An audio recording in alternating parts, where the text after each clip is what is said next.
Hello दोस्तों, बहुत बहुत स्वागत है आपके अपने नंबर वन चैनल 3S के लेक्चर्स पर। तो दोस्तों, इससे पिछले लेक्चर में यानी कि लेक्चर नंबर 6 में हमने डिस्कस किया था कि संकुलन क्षमता क्या होती है, क्रिस्टल जालक की संकुलन क्षमता क्या होती है, जिसे इंग्लिश में कहते हैं पैकिंग एफिशिएंसी। ठीक है, हमने एससीसी, बीसीसी और एफसीसी इन तीनों की ही संकुलन क्षमता प्राप्त की थी। ठीक है, और आज हम डिस्कस करेंगे एक नया टॉपिक जिसका नाम है एकक कोष्ठिका का घनत्व। आज हम एकक कोष्ठिका के घनत्व को प्राप्त करेंगे। ठीक है, ये एक फॉर्मूला प्राप्त होगा हमें। ठीक है ना, एकक कोष्ठिका के घनत्व का एक फॉर्मूला प्राप्त होगा। उस फॉर्मूले पर ही बहुत सारे न्यूमेरिकल बनेंगे। ठीक है ना, इसीलिए ये फॉर्मूला बहुत ही इंपॉर्टेंट होगा अपने लिए। ठीक है, तो ये फॉर्मूला जो है, इस पर कई सारे न्यूमेरिकल आगे चल के हम करेंगे। ठीक है, फॉर्मूला कैसे प्राप्त करना है आज हम देखेंगे। ठीक, तो देखिए एकक कोष्ठिका के घनत्व का फॉर्मूला हमें कैसे प्राप्त करना है। देखिए, नॉर्मली हम घनत्व का फॉर्मूला पढ़ते हुए आए हैं। क्या फॉर्मूला पढ़ा है हमने? घनत्व बराबर होता है द्रव्यमान बटे आयतन। ये फॉर्मूला हम पढ़ते हुए आए हैं। तो एकक कोष्ठिका का घनत्व के फॉर्मूला क्या हो जाएगा? एकक कोष्ठिका के घनत्व का फॉर्मूला क्या हो जाएगा भाई? घनत्व की बात करें तो घनत्व का जो फॉर्मूला होता है वो होता है द्रव्यमान बटे आयतन। तो एकक कोष्ठिका के घनत्व का फॉर्मूला क्या हो जाएगा? एकक कोष्ठिका का घनत्व बराबर एकक कोष्ठिका का द्रव्यमान बटे एकक कोष्ठिका का आयतन। ठीक, क्लियर। अब आप कहेंगे सर इसमें प्राप्त क्या करना है, ये तो खुद ही आ गया अपने आप। देखिए, इसमें लिखा है कि एकक कोष्ठिका का द्रव्यमान अपन एकक कोष्ठिका का आयतन। ठीक है, हमें एकक कोष्ठिका का आयतन तो हमें आसानी से प्राप्त हो जाएगा, लेकिन एकक कोष्ठिका का द्रव्यमान ये हमें कैसे पता चलेगा एकक कोष्ठिका का द्रव्यमान कितना है? तो अब हम एकक कोष्ठिका का द्रव्यमान निकालेंगे, फिर एकक कोष्ठिका का आयतन निकालेंगे, फिर दोनों की जो वैल्यूज आएंगी उसे इस फॉर्मूले में रख देंगे। तो इस प्रकार से हमें एकक कोष्ठिका का घनत्व प्राप्त हो जाएगा। ठीक है, ये तो सिंपल सा फॉर्मूला है, घनत्व का फॉर्मूला है केवल कि घनत्व हमें निकालना है तो द्रव्यमान बटे आयतन का फॉर्मूला लगा देंगे। लेकिन हमें द्रव्यमान और आयतन पता भी तो करना होगा, द्रव्यमान और आयतन पता भी होना चाहिए। तो हम अब एकक कोष्ठिका का द्रव्यमान और एकक कोष्ठिका का आयतन प्राप्त करेंगे, फिर उन दोनों की वैल्यू इस फॉर्मूले में रख देंगे। ठीक है, तो अब आगे बढ़ते हैं, एकक कोष्ठिका का द्रव्यमान प्राप्त करते हैं। एकक कोष्ठिका का द्रव्यमान कैसे प्राप्त करेंगे? देखिए, द्रव्यमान का जो फॉर्मूला होता है, कोई भी तंत्र है, कोई भी सिस्टम है जिसमें कुछ वस्तुएं हैं या कुछ कण हैं। ठीक है, तो हमें अगर पूरे तंत्र का द्रव्यमान निकालना होगा तो कैसे निकालेंगे? उसमें जितने भी कण या जितनी भी वस्तुएं हैं उन सभी की संख्या और मल्टीप्लाई कर देंगे प्रत्येक के किसी एक कण के या किसी एक वस्तु के द्रव्यमान से। ठीक है, अब एकक कोष्ठिका में क्या होती हैं? अवयवी कण होती हैं। ठीक है, तो इसका द्रव्यमान का फॉर्मूला क्या हो जाएगा? प्रभावी कणों की संख्या, एक एकक कोष्ठिका में कितने कण हैं? ठीक है ना, प्रभावी कणों की संख्या यानी कि Z। ठीक है, प्रभावी कणों की संख्या इनटू एक कण का द्रव्यमान। ठीक है, तो ये तो हो गया एकक कोष्ठिका का द्रव्यमान कि प्रभावी कणों की संख्या Z इनटू एक कण का द्रव्यमान।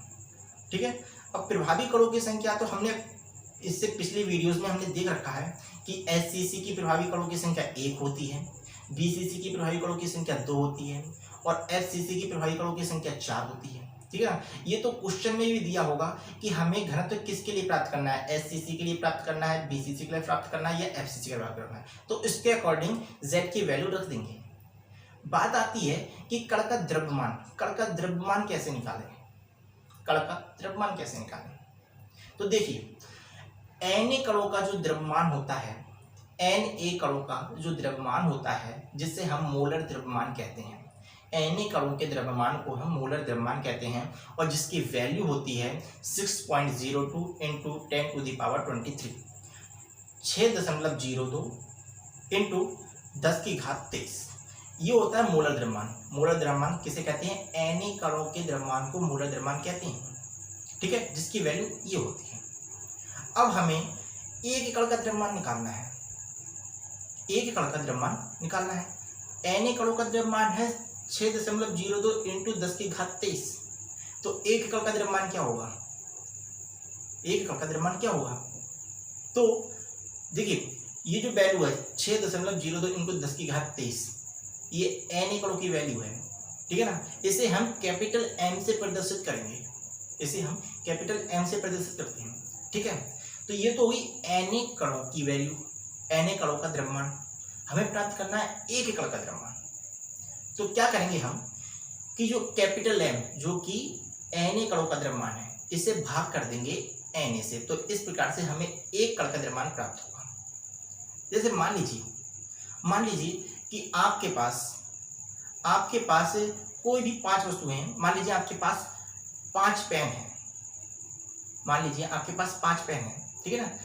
25 रुपए के हैं, 25 रुपए के हैं, ठीक है। 5 पेन आपके पास 25 रुपए के हैं, ठीक है। तो एक पेन की वैल्यू कैसे प्राप्त करोगे? तो भाई 25 को 5 से डिवाइड करोगे, ठीक है। तो इसी प्रकार से एन कणों का द्रव्यमान 6.02 इंटू 10⁻23 है, जिसे हम कैपिटल एम से प्रदर्शित कर रहे हैं, ठीक है। तो एक कण का द्रव्यमान कितना होगा? इसे हम एन से डिवाइड कर देंगे तो एक कण का द्रव्यमान मिल जाएगा। तो हो जाएगा हमारे पास m/na, एक कण का द्रव्यमान, ठीक है।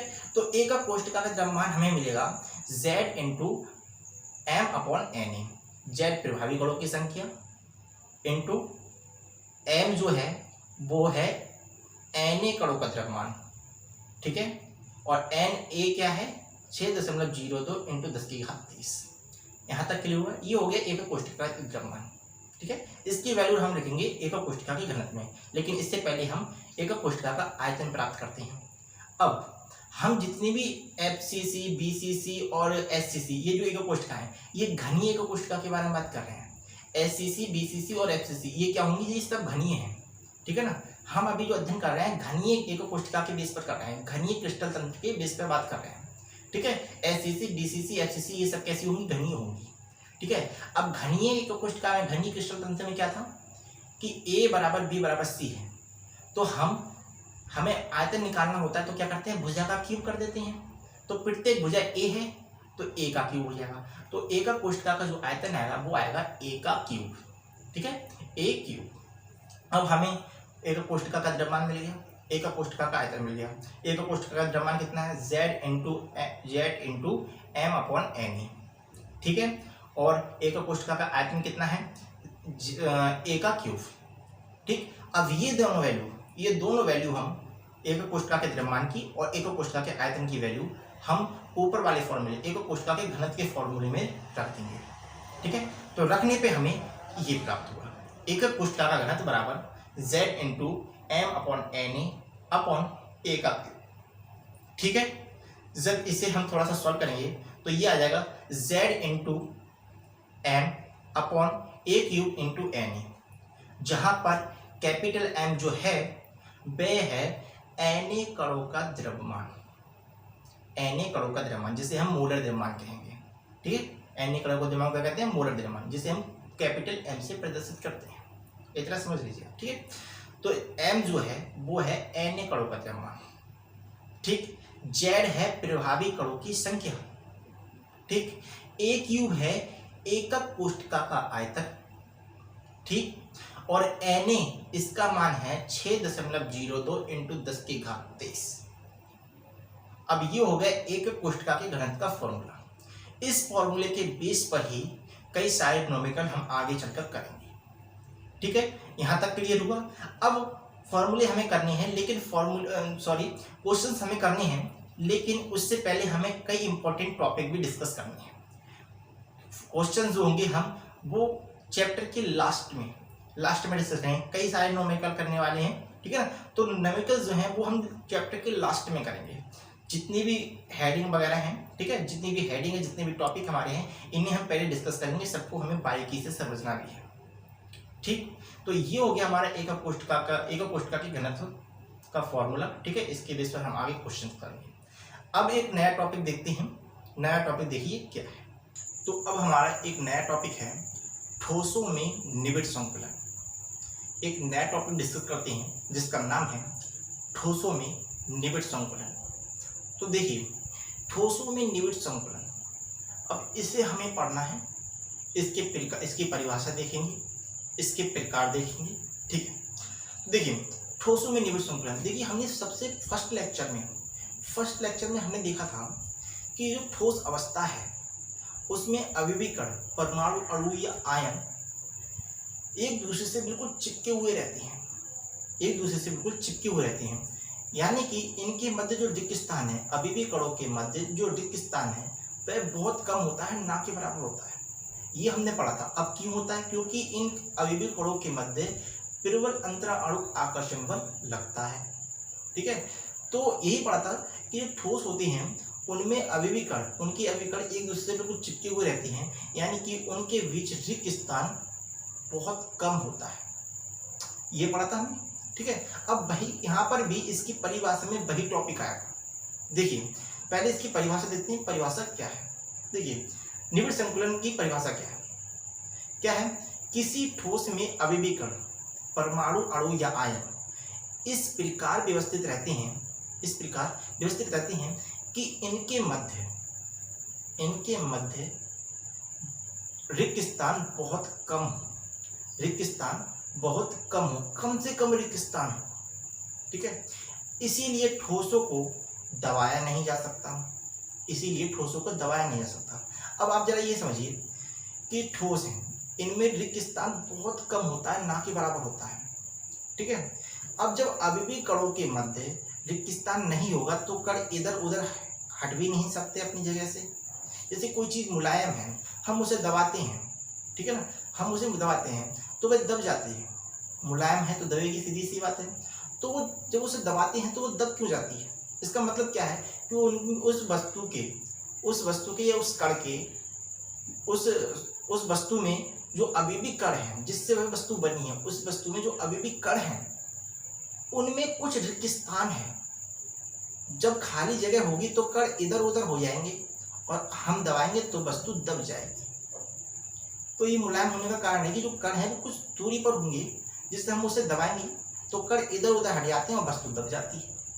लेकिन ठोसों में ऐसा नहीं होता। ठोसों में रिक्त स्थान कम से कम होगा, जिससे हम वस्तु को दबाएंगे तो कण इधर से उधर नहीं हो पाएंगे, तो ठोस दब नहीं पाएगा। तो यहाँ पर वही लिखा है, किसी ठोस में अविभिकण, परमाणु, अणु या आयन इस प्रकार व्यवस्थित रहते हैं कि उनके मध्य कम से कम रिक्त स्थान हो, और इसीलिए ठोसों को दबाया नहीं जा सकता, क्योंकि इनमें अविभिकण कणों के मध्य उपस्थित होने के लिए रिक्त स्थान नहीं होता। इनमें अविभिकणों के मध्य विस्थापित होने के लिए रिक्त स्थान नहीं होता। मैंने उपस्थित बोल दिया था, विस्थापित होने के लिए रिक्त स्थान नहीं होता। कण अपनी जगह से हट नहीं सकते। जब रिक्त स्थान नहीं होगा तो कण कहाँ जाएंगे हट के? कण अपनी जगह पे ही रहेंगे। हम कितना भी दबा लें कण हटेंगे नहीं। जब रिक्त स्थान है नहीं, जगह खाली है ही नहीं, तो कण इधर से उधर जा ही नहीं सकते, है ना। तो वस्तु दबेगी भी नहीं। ठोस अवस्था में वस्तु दबेगी भी नहीं। तो ये है।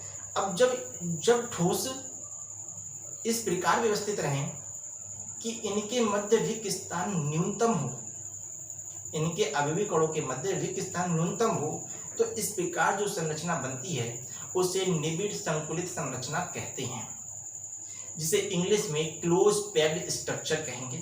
ठीक है, तो निबिड़ संकुलित संरचना क्या होती है कि जो ठोस होते हैं, फिर से एक बार रिवर्स कर लेते हैं, जो ठोस होते हैं उनमें जो अविभिकण, परमाणु, अणु या आयन, इनके मध्य रिक्त स्थान कम से कम होता है। ठीक है, तो इस प्रकार जो संरचना बनती है उसे निबिड़ संकुलित संरचना कहते हैं, और इंग्लिश में कहते हैं क्लोज पैक्ड स्ट्रक्चर। क्लियर? अब यदि अविभिकणों को हम समरूप कठोर ठोस गोला मान लें तो यह त्रिविमीय निबिड़ संकुलित संरचना 3 पदों में प्राप्त होगी।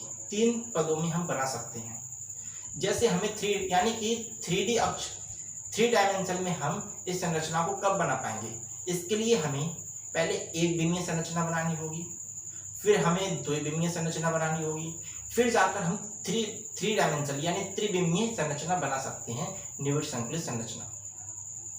ठीक है, तो क्या कह रहे हैं कि हम यदि गोले को, जो अविभिक कण हैं, ठोस में जो अविभिक कण हैं, ठीक है ना, उसे यदि हम ठोस कठोर गोला मान लें,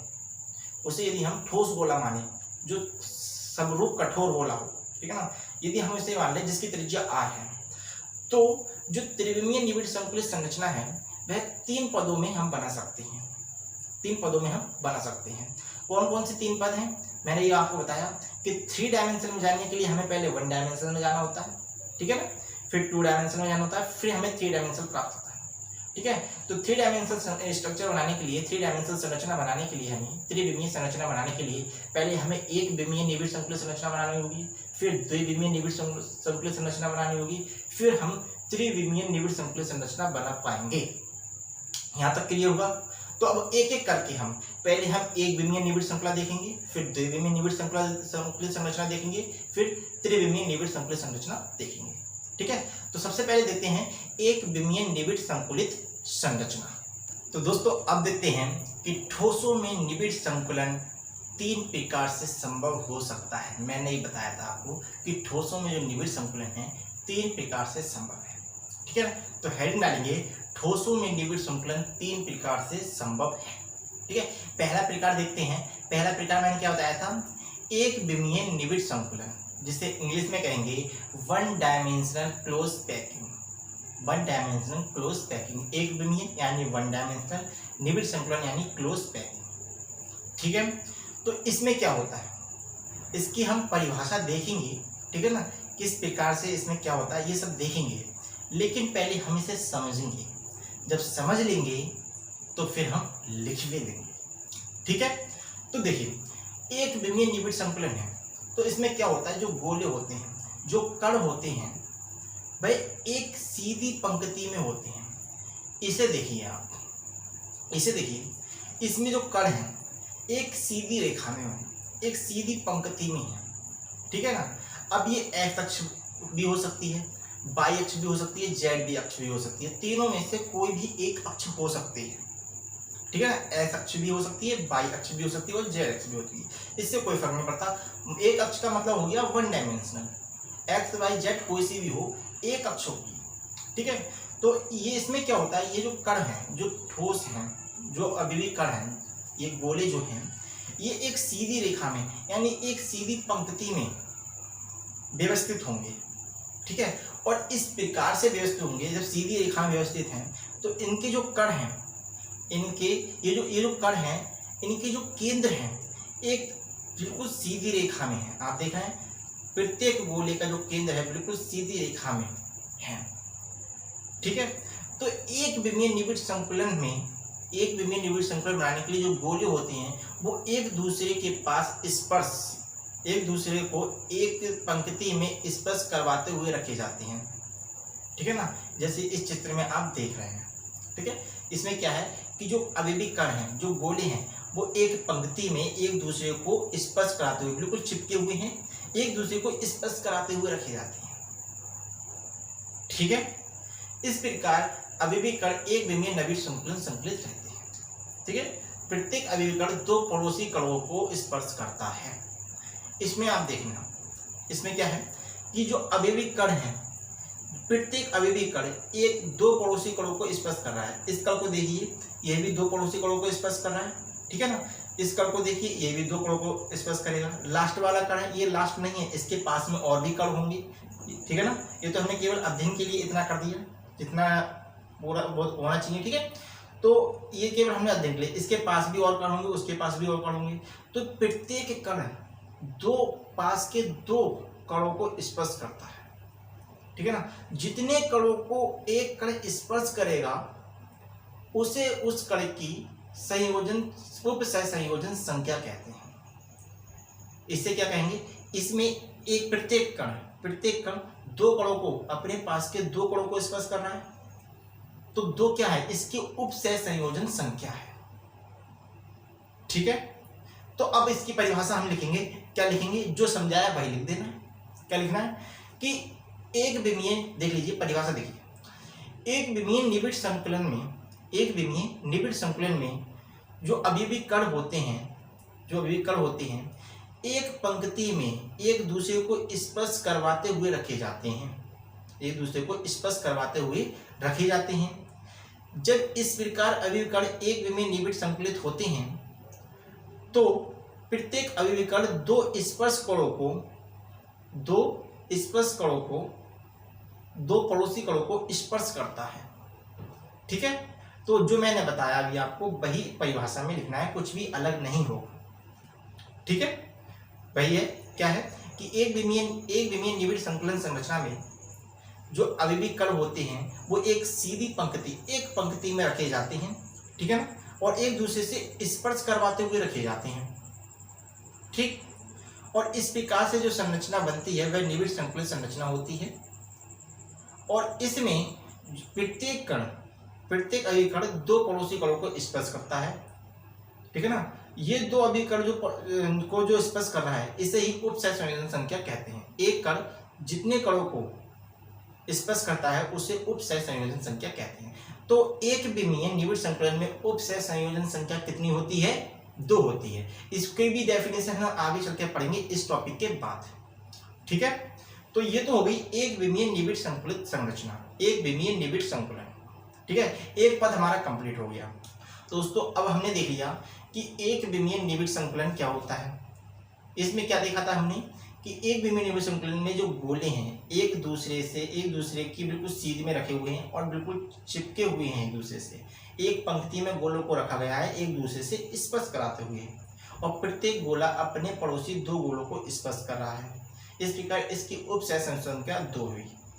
ठीक है, अब हमें एक विमीय निबिड़ संकुलन में हमने एक अक्ष का प्रयोग किया, ठीक है ना। अब बात आ रही है द्विविमीय निबिड़ संकुलन की, तो इसमें हम दूसरी अक्ष का भी प्रयोग करेंगे। ठीक है, एक अक्ष का हमने प्रयोग कर लिया, अब हम दूसरी अक्ष का प्रयोग करेंगे। और अब इसमें इस प्रकार के निबिड़ संकुलन में हम दूसरी अक्ष का प्रयोग करते हैं। किस प्रकार करते हैं? देखिए, इसमें जो होता है एक पंक्ति ये है, ठीक है ना। अब ठोसों की दूसरी पंक्ति को हम इसके ऊपर और इसके नीचे लगाएंगे। ठोसों की दूसरी पंक्ति को हम इसके ऊपर और इसके नीचे लगाएंगे, और दूसरी पंक्ति को ऊपर या नीचे 2 प्रकार से हम लगा सकते हैं। 2 प्रकार से हम लगा सकते हैं। कौन कौन से 2 प्रकार होंगे एक एक करके देखेंगे, ठीक है ना। तो पहला प्रकार समझते हैं। देखिए, ठोसों की पंक्ति को हम नीचे जब लगाएं, इस पंक्ति के ठीक नीचे ठोसों की दूसरी पंक्ति को लगाएं, तो इस प्रकार से यदि लगाते हैं जिसमें प्रत्येक गोला, दूसरी पंक्ति का प्रत्येक गोला ऊपर वाली पंक्ति के ठीक नीचे आए। इसमें देख रहे हैं एक गोले के नीचे दूसरा गोला है, प्रत्येक गोले के नीचे दूसरा गोला है, ठीक है ना। अब इसके नीचे भी एक पंक्ति और लगा दें, गोलों की एक पंक्ति और लगा दें।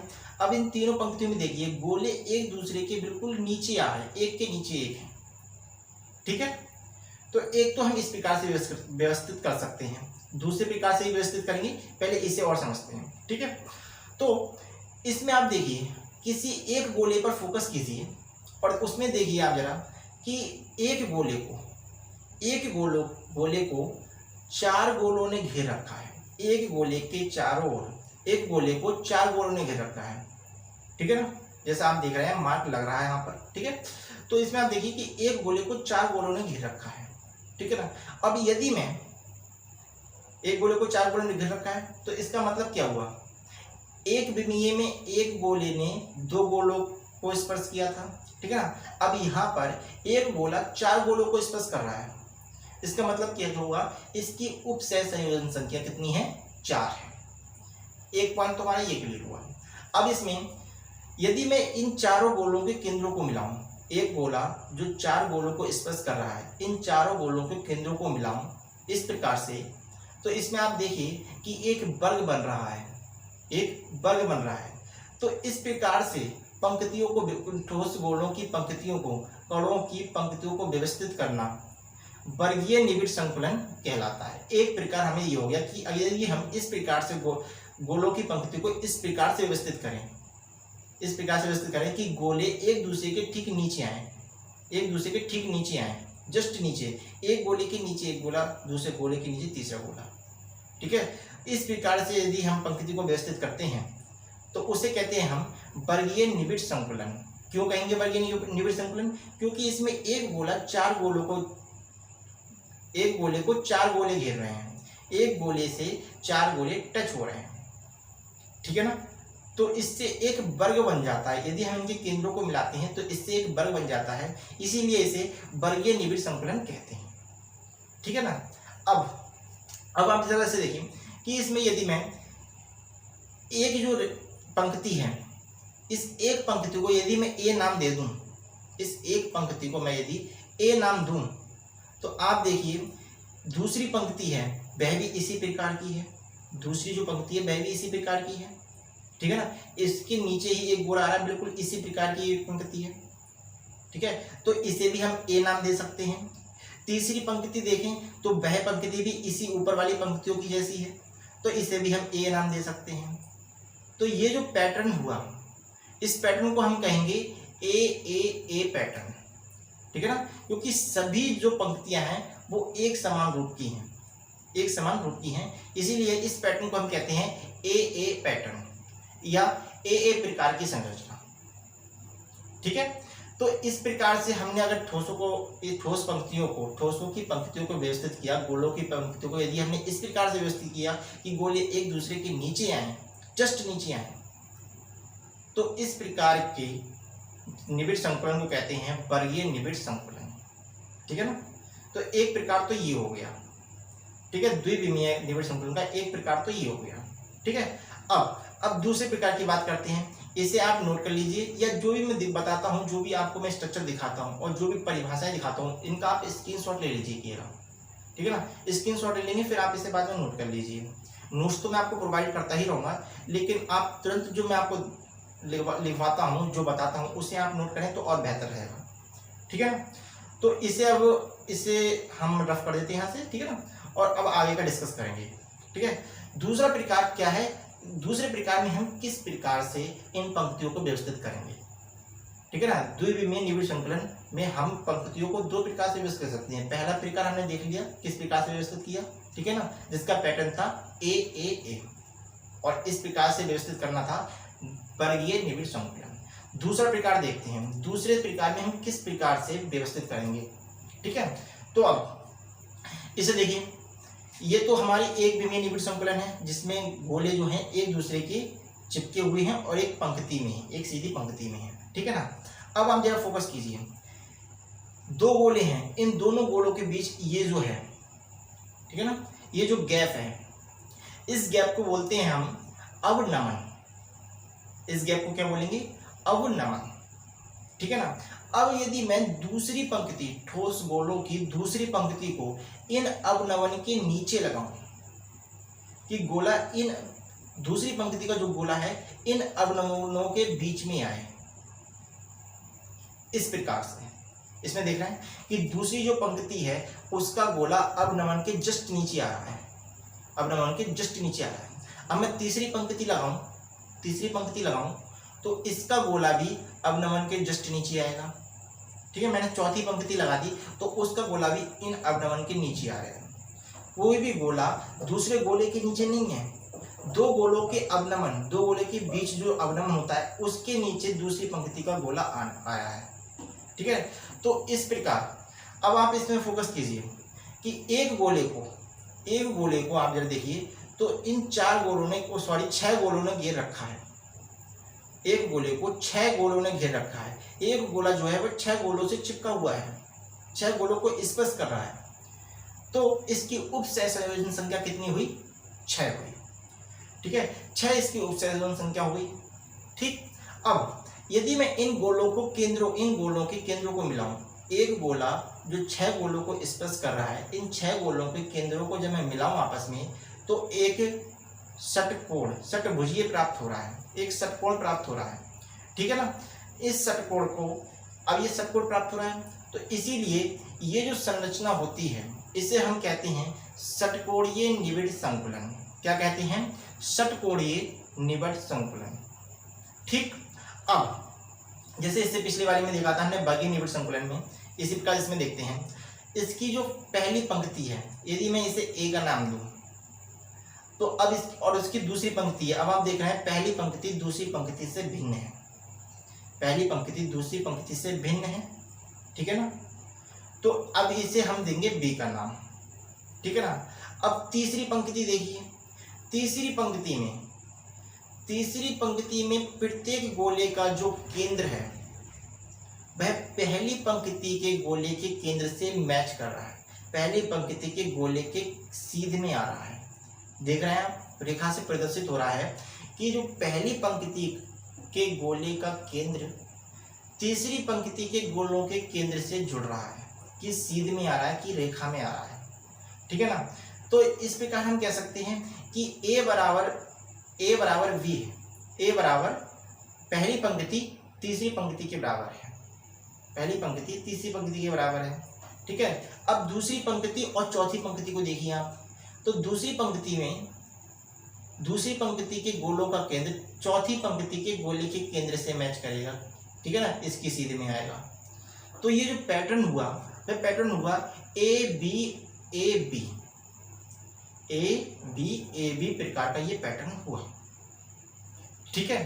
तो द्विविमीय निबिड़ संकुलन में अब इसकी परिभाषा हम किस प्रकार से लिखेंगे इसे देखते हैं, ठीक है ना। ये हमने प्रकार जान लिए, तो पहले हम इसमें क्या लिखेंगे, द्विविमीय निबिड़ संकुलन हेडिंग डालेंगे, ठीक।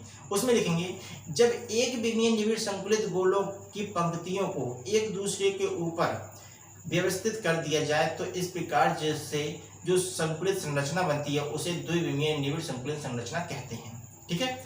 एक विमीय गोलों की पंक्तियों को एक दूसरे के ऊपर दो प्रकार से व्यवस्थित किया जा सकता है।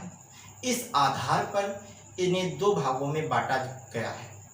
पहला हमने पढ़ा था वर्गीय निबिड़ संकुलन, ठीक है ना, और दूसरा था षटकोणीय निबिड़ संकुलन, ठीक है ना। वर्गीय निबिड़ संकुलन में हमने अभी जो चित्र देखा था कौन सा, ये वाला चित्र बना लेंगे, जिसमें हम देख रहे हैं कि जो अवयवी कण हैं, जो ठोस गोले हैं, वो एक दूसरे से बिल्कुल सीधी रेखा में एक पंक्ति में हैं और प्रत्येक पंक्ति के नीचे वाली जो पंक्ति है इन दोनों के गोले एक दूसरे के जस्ट नीचे हैं। पहली पंक्ति के गोले के नीचे दूसरी पंक्ति का गोला है, ठीक है ना। तो इस प्रकार से व्यवस्थित है, ठीक है। षटकोणीय में क्या देखा था हमने, षटकोणीय में जो पंक्तियां हैं इस प्रकार से व्यवस्थित रहती हैं।